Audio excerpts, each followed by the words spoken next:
کہ اگر میں نظام کے وقت پیدا ہوتا تو میں گٹھن کی زندگی محسوس کرتا ہوں. فیوڈل سسٹم تھا, ایک بادشاہ تھا, اور بادشاہ کے سامنے آپ کھل کر اپنی بات نہیں کر سکتے تھے. آئین نہیں تھا, سنویدھان نہیں تھا, کانسٹیٹیوشن نہیں تھا. ملک آزاد ہوا, آئین بنا, اور پھر اس آئین نے ہم کو اس بات کا حق دیا کہ ہم اپنے پسند کی بات کر سکیں. اب یہ بی جے پی یہ کہتی ہے کہ اویسی کو لے جا کر ملاتے ہیں نظام سے اور رضاکار سے. میں بی جے پی کے لوگوں سے پوچھنا چاہتا ہوں کہ سن 57 کی جنگ آزادی سے پہلے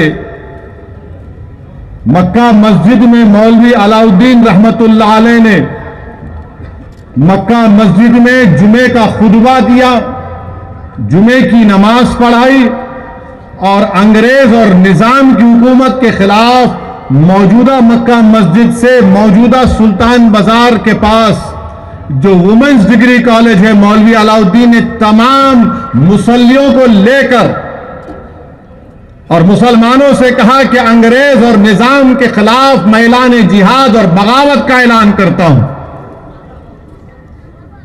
مقصد کیا تھا مولوی علاؤالدین کا؟ کہ اس ملک کو آزاد کیا جائے نظام کی حکومت سے اور انگریزوں سے. تو اس وقت بھی بھارت کا, ہندوستان کا ایک تصور مولوی علاؤالدین کے دل و دماغ میں تھا, ہمارے بزرگوں کے دل و دماغ میں تھا. وہ اس ملک کو آزاد دیکھنا چاہتے تھے, اور نتیجہ کیا نکلا کہ مولوی علاؤالدین کو انگریزوں نے گرفتار کیا. ترے باز خان بچ کر نکل گئے, تو مولوی علاؤالدین کو گرفتار کر کے کالا پانی میں سب سے پہلے, اگر پورے اس وقت کے بھارت میں اگر کسی کو کالا پانی میں سب سے پہلا کوئی اگر گرفتار کر کے کسی کو لے کر گئے تو اس کا نام مولوی علاؤالدین تھا. اور مولوی علاؤالدین رحمت اللہ علیہ کا تعلق حیدرآباد سے تھا, مکہ مسجد کے امام تھے. کیا اس وقت بی جے پی تھی؟ کیا اس وقت آر ایس ایس تھی؟ کیا اس وقت یہ سنگھ پریوار کے لوگ تھے؟ نہیں تھے. ہمارے بزرگوں نے انگریزوں کے خلاف اور فیوڈل سسٹم کے خلاف ایک آواز اٹھائی تھی. ترے باز خان کو بعد میں سالار جنگ پولیس کے ساتھ توپران کے پاس گرفتار کرتے ہیں, اور ترے باز خان کو گولی مار کر اسی جگہ پر سلطان بازار کے چورستے پر 8-10 دن ترے باز خان کی لاش کو لٹکا کر رکھ دیا گیا تھا. ترے باز خان نے اپنی قربانی کیوں دی؟ اس لیے دی کہ وہ بھارت کو انگریزوں کی غلامی سے آزاد دیکھنا چاہتے تھے. تو یہ ان کا جواب. اب دوسرے لوگ جو بار بار مجلس پر سوال کرتے ہیں, میں ان سے پوچھنا چاہتا ہوں, کیا تم کو بھارت کا آئین پسند ہے یا تم کو فیوڈل سسٹم پسند تھا؟ مجھے بھارت کا آئین پسند ہے اور رہے گا. اس لیے مجلس اتحاد المسلمین پر تنقید کرنا, مجلس اتحاد المسلمین کے تعلق سے سوالات اٹھانا, اور پھر یہ بولنا نظام. ارے بھائی, نظام کی حکومت میں ہندو بھی منسٹر تھے, زمیندار تھے, دراز تھے. کون تھے یہ لوگ پھر؟ مگر عزیز دوستوں اور بزرگوں, حیدرآباد کا انٹیگریشن آسانی سے اور بغیر خون ریزی سے ہو سکتا تھا, مگر غلطی کس کی تھی؟ اس وقت کے حکمرانوں کی غلطی تھی. اس وقت کے حکمرانوں کی غلطی کی وجہ سے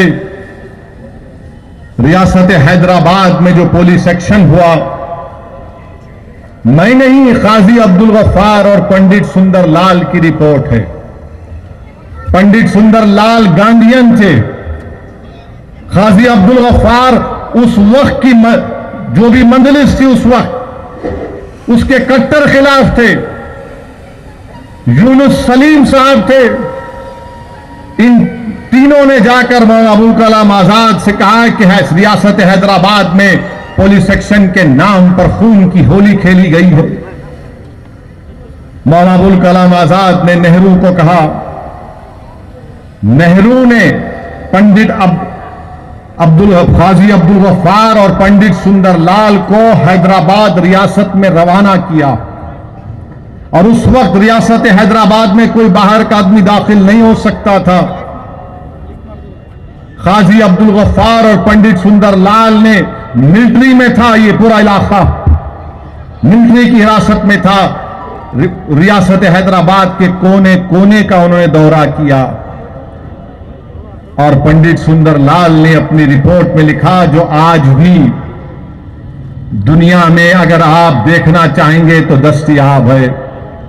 پنڈت سندر لال نے اپنی رپورٹ میں لکھا کہ رضاکاروں نے اگر ہندوؤں پر ظلم کیا تو ایک رضاکار کے بدلے میں 100 مسلمانوں کا قتل ہوا تھا.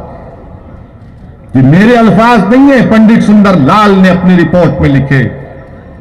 پنڈت سندر لال نے لکھا کہ ہم نے کئی بولیاں ایسی دیکھی جہاں پر عورتوں کی لاشیں تھیں، اور ہم نے ان لاشوں میں یہ بھی دیکھا کہ ایک ماں کے سینے سے لپٹے ہوئے معصوم بچے بھی تھے جب بولیوں سے لاشوں کو نکالا گیا تھا.